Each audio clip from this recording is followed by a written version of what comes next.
kurie iš tikrųjų palaikė, įvertindama jo mokslinę veiklą ir perskaitydama biografiją, mokslinius pasiekimus ir taip toliau.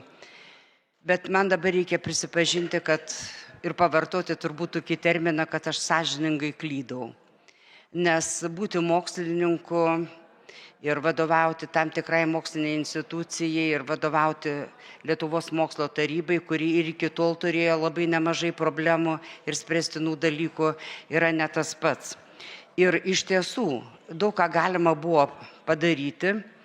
Pavyzdžiui, netgi STT ir dabar dar parašė berods gruodžio mėnesį, kad yra problemos ekspertinio vertinimo ir įžvelgia korupcijos riziką ekspertinėme vertinime, o ne kartą buvo sakyta pirmininkui, kad reikia baigti su tuo anoniminiu vertinimu, nes studijų kokybės vertinimo centras kaip tik netaiko anoniminio vertinimo.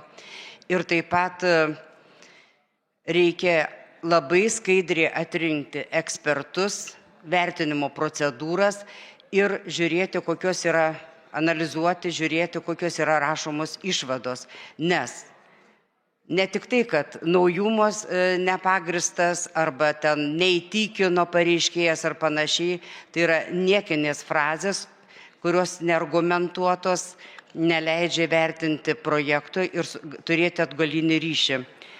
O jeigu pateiki apeliaciją, tai po apeliacijos gauni atsakymą ir tada sėkmingai lieki už brūkšnio, kadangi būna labai aiškiai pasakyta, kad lėšos yra daugumoje paskirstytos, jūsų projektas geras ir gerai vertinamas.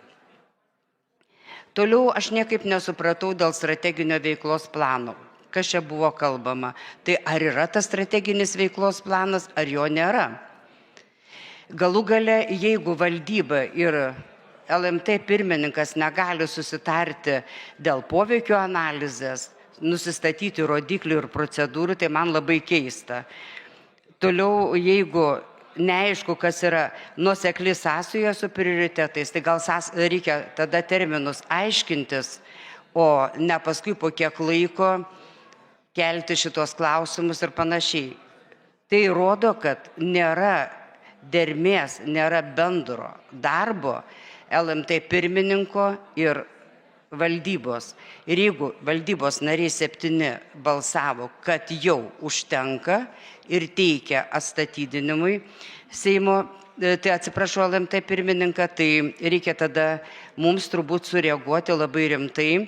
Ir tai, kad yra nevykdomi įstatymai, taip, tai yra nevykdomas viešojo pirkimo įstatymas, 45% sutarčių neviešinama, neaišku lieka, kodėl 75% yra pirkta iš vieno pareiškėjo ir daugelis kitų dalykų.